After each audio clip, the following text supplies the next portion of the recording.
నమస్కారం కృష్ణారావు గారు. ఐవీఆర్ టాక్స్కి పునఃస్వాగతం. అంతర్జాతీయ అంశాల దగ్గరికి వచ్చేటప్పటికీ అఫ్కోర్స్ ఇంకా అమెరికా ఎన్నికలు చాలా దూరం ఉంది, కానీ పరిణామాలు చాలా మటుకు చేంజ్ అయ్యాయి. ట్రంప్ గారు రేస్లోనే ఉన్నారు, బట్ అవతల పక్క ఆయన డ్రాప్ అవ్వడం, కమలా హ్యారిస్ని ప్రెసిడెన్షియల్ నామినీ కింద పెట్టడం అంతా జరుగుతుంది. సరే, కమలా హ్యారిస్ కూడా మంచి ఫండింగ్ అదంతా కూడా వచ్చింది, ఏది ప్రెసిడెంట్ ఎలక్ట్ కింద చేసి కొంచెం ఆవిడ కూడాను కొంచెం ముందంజలో ఉందని. అంటే ఈ పబ్లిక్ దగ్గర నుంచి వచ్చేది చేంజ్ అవుతూ ఉంటుంది. ఇప్పుడు 55% అని చెప్పి ఒక వినికిడి. సరే, ఇంక దాన్ని కౌంటర్ చేయడానిక మరి ఏమో తెలియదు, కానీ ట్రంప్ మటుకు ఒక చిన్న స్టేట్మెంట్ వదిలిపెట్టాడు. నేనే కనుక మళ్ళీ అయితే ఎలాన్ మస్క్ని నేను తీసుకుంటాను అని చెప్పేసేసి.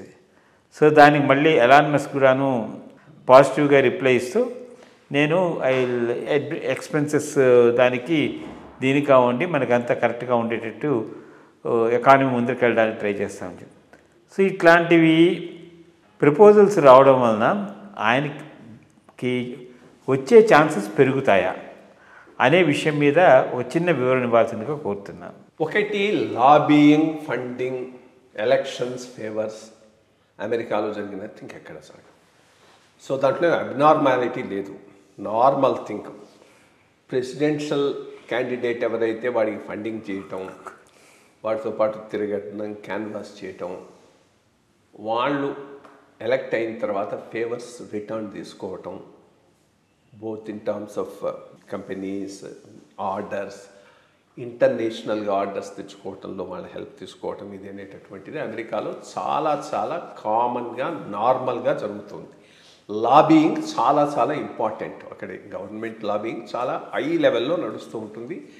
అది అందరు ఈ సెనేటర్లు అందరూ అదే చేస్తూ ఉంటారు. సో ఎలన్ మస్క్ ట్రంప్తో ఐడెంటిఫై కావటం, ఆయనకు సహాయం చేస్తామంటాం అనేది చాలా నార్మల్. ఇంకోటి ఆ సైడ్ చేస్తాడు. లైక్ మనతో ముందు బిల్ గేట్స్తో వాడు మైక్రోసాఫ్ట్, క్లింటన్తో బిల్ గేట్స్ మైక్రోసాఫ్ట్ అప్పుడు లాబీ అయిపోయి అతనితో పాటు ఉన్నాడు కదా, వాళ్ళను ఆ డెమోక్రాటిక్ క్యాండిడేట్ను సపోర్ట్ చేస్తూ.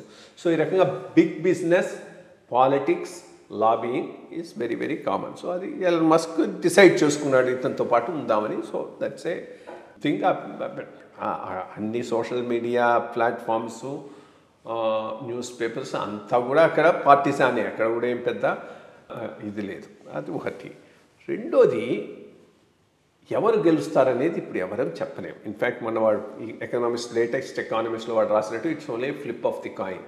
ఎవరు గెలుస్తారనేది ఈరోజు కొంత అడ్వాంటేజ్ ఇట్ అంటున్నారు, అటని దాన్ని బట్టి ఎవరు ఇప్పుడు కొన్ని చాలా డెమోక్రాటిక్ ఫేవరబుల్గా ఉన్నటువంటి న్యూస్ పేపర్స్ ఉన్నాయి, డెమోక్రాట్స్ ఫేవరబుల్గా ఉన్నటువంటి లిబరల్ లెఫ్ట్ నెట్వర్క్స్ ఉన్నాయి. వాళ్ళందరూ చాలా ప్లే ఆఫ్ చేస్తారు. లైక్ CNN ఎప్పుడు చూసామంటే ఇంకేముంది, హ్యారిస్ గెలిచిందని అనుకోవచ్చు.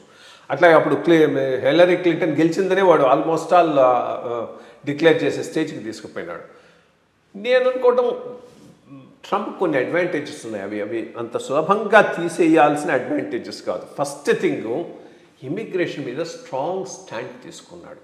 ఇమిగ్రేషన్ వీళ్ళ పీరియడ్లో సరిగ్గా లేదు, అది వాడికి పెద్ద అడ్వాంటేజ్ అవుతుంది. ఎస్పెషలీ వైట్ నుంచి స్ట్రాంగ్ ఇది వాడికి వచ్చేటటువంటి అవకాశం ఉంది. రెండోది, అమెరికా ప్రొటెక్షను, గ్లోబలైజేషన్ వలన లోకల్ జాబ్స్ పోయినాయనేది లాస్ట్ టైం వాడు వచ్చినప్పుడు కూడా దాని మీద చాలా ఫోకస్ పెట్టాడు.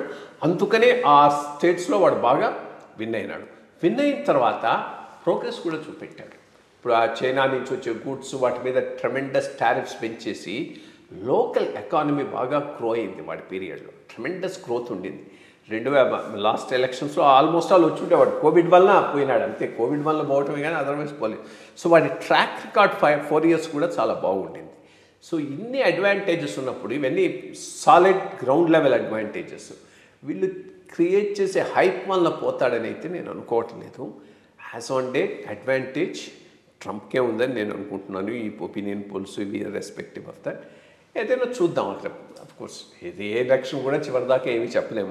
మనకి ఇక్కడంతా పెద్ద హైప్ ఇచ్చి 300, 350 అనేది ఏమైంది, సో ఈ పోల్స్ ఒపీనియన్స్ కొంతవరకే పనిచేస్తాయి, కానీ ఓవరాల్గా థింగ్ ఎట్లా అవుతుంది చూడచ్చు. మనం ఇంకా టైం ఉంది కాబట్టి ఈ మధ్యలో మళ్ళీ ఏం పరిణామాలు జరుగుతాయి, అంతర్జాతీయ పరిణామాలు కూడాను చాలా ఇంపార్టెంట్. ఇప్పుడు రష్యా యుక్రెయిన్ వార్ ఒకటి, బట్ ఇప్పుడు మధ్యప్రాచ్యంలో తగ్గుతోందని అనుకుంటున్నారు. సో ఇవన్నీ కూడాను డెఫినెట్గా ఈ ఎలక్షన్స్ మీద, రిజల్ట్స్ మీద ప్రభావితం చూపిస్తాయి. నమస్కారం. Thank you.